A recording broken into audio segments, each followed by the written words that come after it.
अगर आपको आज का एपिसोड पसंद आए तो द ब्लैंक पेज ऑफिशियल को सब्सक्राइब ज़रूर करिएगा और बेल आइकन को प्रेस करना मत भूलिएगा।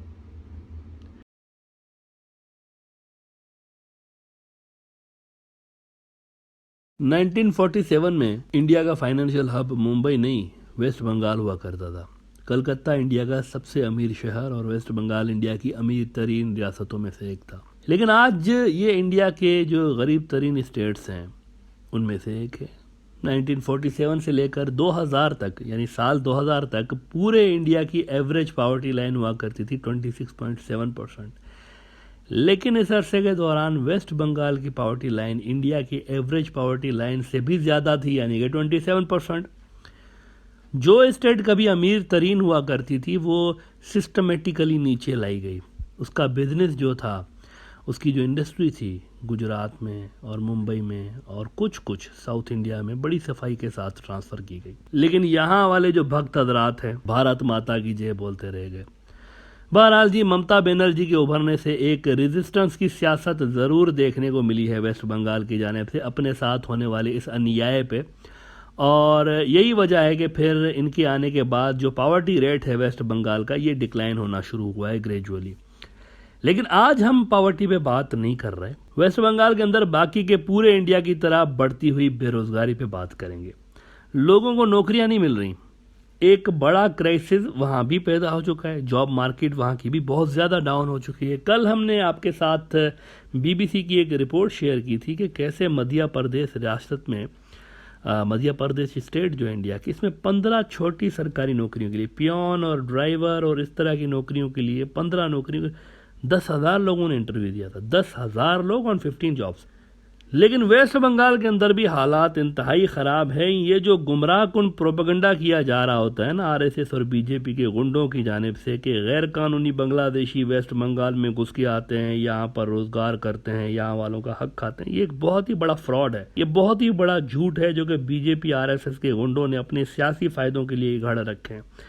और यही झूठ सुना सुना के लोगों के इमोशंस को वो उभारते हैं मुसलमानों के ख़िलाफ़ और बांग्लादेशियों के ख़िलाफ़ और उस पर वोट लेते हैं फिर वो। जबकि हकीकत यह है कि वेस्ट बंगाल के अंदर हालात जो हैं ये बांग्लादेश से भी बहुत ज़्यादा ख़राब है नौकरी के हवाले से। तो वो कैसे बांग्लादेशी यहाँ पर आएंगे नौकरी ढूंढने के लिए?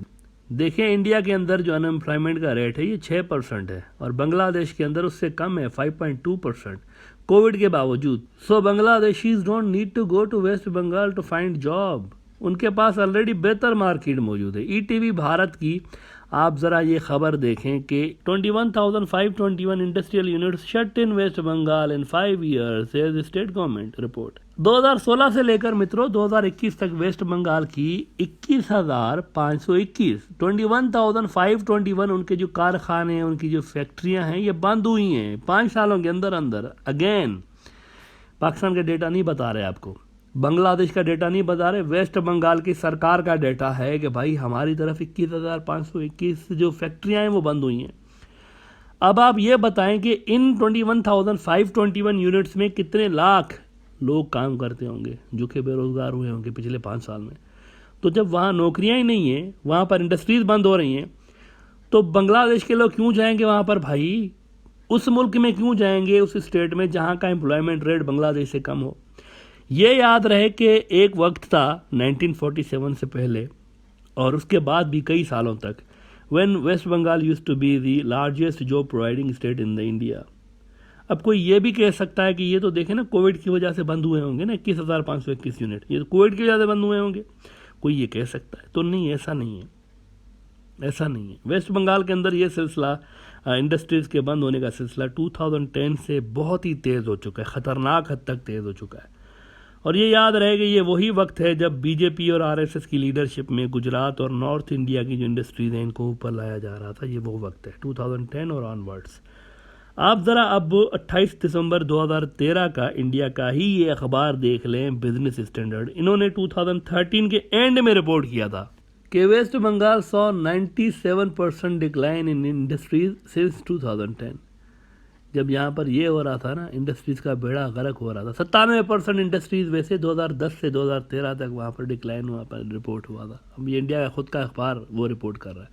और जब यहाँ पर ये सब कुछ हो रहा था ना, इंडस्ट्रीज का बेड़ा गर्क हो रहा था वेस्ट बंगाल में, तो गुजरात के अंदर क्या हो रहा था मित्रों? 24 जून 2014 का जरा रिकैप करें, ये टाइम्स ऑफ इंडिया देख लें आप, उसकी रिपोर्ट देखें, कह रहे हैं कि Gujarat emerging as manufacturing hub. अब ये एक ही मुल्क के अंदर दो निज़ाम कहाँ से आ गए भाई? दिसंबर 2013 का जो इंडिया का अखबार है वो कह रहा है कि West Bengal saw 97% decline in industries. 6 महीने के बाद जून 2014 के अंदर टाइम्स ऑफ इंडिया रिपोर्ट कर रहा है Gujarat emerging as manufacturing hub. Gujarat में बूमिंग आ रहा है, बूम हो रहा है वहाँ पर इंडस्ट्रीज में, मैन्युफैक्चरिंग इंडस्ट्री वहाँ पर, और यहाँ पर 97% डिक्लाइन। ये क्या हो रहा है? इंप्रेशन तो यही मिल रहा है ना कि इधर वेस्ट बंगाल में इंडस्ट्रीज बंद हो रही थी और उधर गुजरात में डाइवर्ट की जा रही थी। गुजरात में देखें, फॉरेन डायरेक्ट इन्वेस्टमेंट एफडीआई तो नहीं आया ना वहाँ पर, बाहर से आके तो इंडस्ट्रीज नहीं लगी थी ना, यही इंडिया की लोकल मैन्युफैक्चरिंग इंडस्ट्री वहाँ पर, उसने गुजरात में बूम लाया था। और अब नतीजा आपके सामने है कि वेस्ट बंगाल के अंदर अब जॉब मार्केट डाउन है, क्राइसिस है वहाँ पर। जो स्टेट कभी पूरे इंडिया को पाल रही थी, एक बड़ा हिस्सा नौकरियों का वेस्ट बंगाल से प्रोड्यूस हो रहा था इंडिया के लिए, अब उस स्टेट के खुद के पास अपने लोकल्स के लिए इनफ जॉब्स नहीं है। ऐसा नहीं है कि वेस्ट बंगाल के अंदर इंडिया में सबसे ज़्यादा बेरोजगारी है, ऐसा नहीं है। Let me clarify this. देखिए, मध्य प्रदेश समेत बहुत सारे ऐसे राज्य भी हैं इंडिया के जहाँ पर वेस्ट बंगाल से भी ज़्यादा बेरोजगारी है, और इसी वजह से फिर इंडिया का जो टोटल जो बेरोजगारी का रेशो है वो भी काफ़ी ज़्यादा हाई होता है ओवरऑल देखने पे। लेकिन वेस्ट बंगाल का केस मुख्तलिफ है। उसका केस ये नहीं है कि फ़लाँ जो स्टेट है उसका रेशो क्यों हाई है अनएम्प्लॉयमेंट का और वेस्ट बंगाल का क्यों हाई है, ये इसका केस नहीं है। इसका केस मुख्तलिफ है वेस्ट बंगाल का। इसका केस ये है कि कभी इंडिया भर के नौजवान यहाँ नौकरी ढूंढने आते थे, कभी ये इंडिया का फाइनेंशियल हब हुआ करता था, तो आज यहाँ के खुद के लोग बेरोजगार क्यों हैं, ये मुद्दा है वेस्ट बंगाल का। केस उसका ये है कि उसकी इंडस्ट्री को क्या हो गया है, उसकी मैन्युफैक्चरिंग सेक्टर को क्या हो गया है, ये उसका मुद्दा है। किधर गई वहाँ की इंडस्ट्री भाई? वहाँ का मैन्युफैक्चरिंग सेक्टर क्यों नॉर्थ इंडिया शिफ्ट हो गया, ये मुद्दा है इसका। अच्छा, नॉर्थ इंडिया डोमिनेटेड जो आज की इंडिया की सरकार है, बीजेपी सरकार, इसका आज के दौर में भी, आज के दौर तक ये जो वेस्ट बंगाल के साथ ज्यादतियाँ हो रही हैं वो जारी हैं। और आज के दौर में इसका बीजेपी सरकार का वेस्ट बंगाल दुश्मनी का एक बड़ा सबूत ये भी आपको दे दें कि वो इंडस्ट्रीज़ टारगेट की गई हैं इस सरकार की जानिब से जिनसे लाखों की तादाद में वेस्ट बंगाल के लोग सबसे ज़्यादा कमाते थे। मिसाल के तौर पर कैटल की इंपोर्ट और एक्सपोर्ट।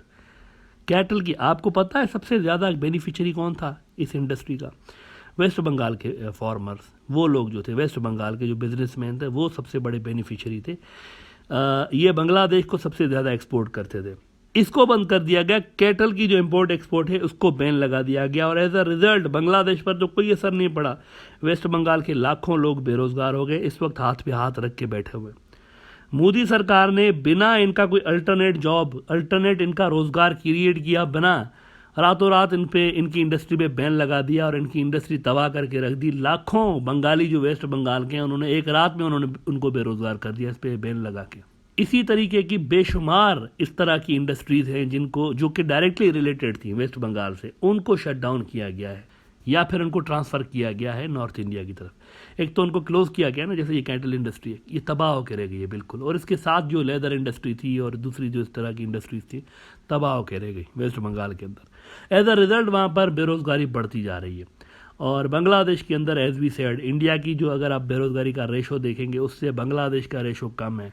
तो यहाँ पर अब ये सवाल पैदा हो रहा है कि अगर इसी रफ्तार से वहाँ का मैन्युफैक्चरिंग सेक्टर गिरता जाएगा, वहाँ की जॉब मार्केट गिरती जाएगी, तो इन लाखों लोगों का क्या होगा जो कि वेस्ट बंगाल के अंदर रहते हैं, उनका क्या फ्यूचर है इंडिया के अंदर, ये इनको सोचना पड़ेगा।